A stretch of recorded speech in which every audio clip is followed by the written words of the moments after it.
সন্তান আসে না। তুমি আমাকে একটা সন্তান দাও, তাহলে লোকের মুখ আমি বন্ধ করতে পারবো। কিছুদিন পর তার ঘরে একটা পুত্র সন্তান হলো। বাড়ির লোক বলল, আল্লাহর মেহেরবানি, তুমি কোনো ভালো কাজ করেছো তাই তোমার সন্তান হয়েছে। কিন্তু সে বলতে থাকলো যে না, এই সন্তান আমাকে মদন মোহন দিয়েছে। ব্যাস এভাবেই চলতে থাকলো। একবার তার শিশুপুত্র বাগানে খেলা করছিল, সেখানে তাকে সর্প দংশন করলো।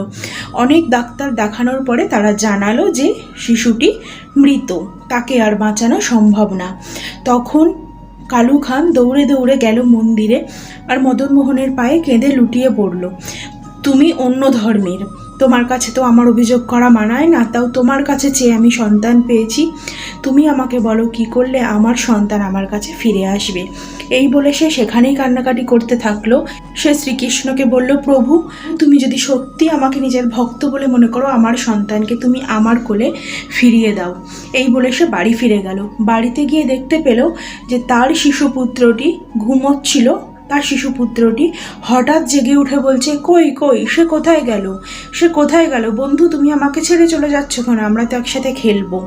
তখন শিশুটির মা বলল, কে ছিল, কে কোথায় গেল? সে বলল, এই যে ছিল আমার বন্ধু কানাই, আমার সাথেই খেলছিল, হঠাৎ চলে গেল কেন? তখন কালু খান সেই দিকে তাকিয়ে দেখল শ্রীকৃষ্ণ বাঁশি হাতে মুচকি হাসতে হাসতে ফিরে যাচ্ছেন। কালু খান ঠিক বুঝতে পারলেন যে তার মদন মোহন তার সন্তানকে আবারও তার কোলে ফিরিয়ে দিয়েছে। আসলে ভক্তিতেই মিলায় বস্তু, ভক্তি থাকলে সব কিছু সম্ভব। কৃষ্ণ যাকে নিজের করে নেন তিনি তো তার কখনো বিপদ হতে দেন না, হোক সে নিজ ধর্মের বা অন্য ধর্মের। এইভাবেই কালু খান অন্য ধর্মের হয়েও ভগবান শ্রীকৃষ্ণের আশীর্বাদ পেয়েছিলেন। আপনারা যারা শ্রীকৃষ্ণের ভক্ত আছেন কমেন্টে লিখুন, জয় শ্রীকৃষ্ণ।